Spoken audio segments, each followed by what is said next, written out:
గుడికి వెళ్ళినప్పుడు ఈ బోర్డ్స్ చూస్తుంటాం కదా, హుండీలో మాత్రమే డబ్బులు వేయవలెను.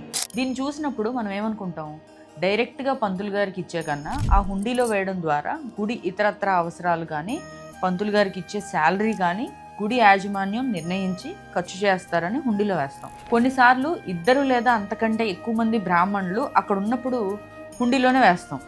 ఇంకొన్నిసార్లు బ్రాహ్మణులు డిమాండ్ చేస్తూ ఉంటారు. అందరూ అనట్లేదు, కొంతమంది మాత్రమే. అలాంటప్పుడు ఇదంతా మనకెందుకులే, యాజమాన్యం ముందే చెప్పారు కదా అని హుండీలో వేసేస్తుంటాం. కానీ ఇలాంటి కొన్ని కారణాలు, పరిమితులో, అనుమతులో దేనివల్ల అయినా కావచ్చు, వాట్ ఎవర్ ఇట్ ఈస్, అసలు విషయం మర్చిపోయాం. గుడికి వెళ్ళినప్పుడు పళ్ళెంలో డబ్బులు వేయడం అనేది దక్షిణ.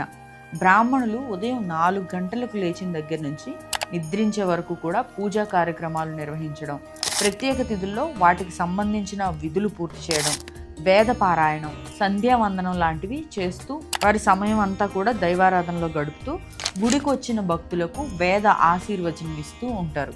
కనుక వారికి తగు దక్షిణ ఇవ్వడం అనేది మనం వాళ్ళకిచ్చే చిన్న గౌరవం. అది హుండీలో వేయడం వల్ల గుడికే ఆ డబ్బును వాడతారు, కాదనట్లేదు.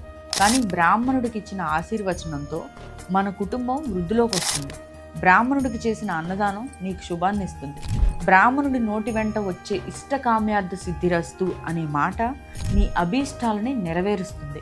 మనం వారికి ఇచ్చే దానం ఏదైనా, వాళ్ళు మన ద్వారా పొంది అనుభవించేది ఏదైనా సరే మనకి ఒక ఆశీర్వాదమే అని వేదం చెప్తుంది. ఇక మీరు డిసైడ్ అవ్వండి, ఇప్పుడు మనకి ఏది మంచి చేస్తుందో మనం ఏది చెయ్యాలో.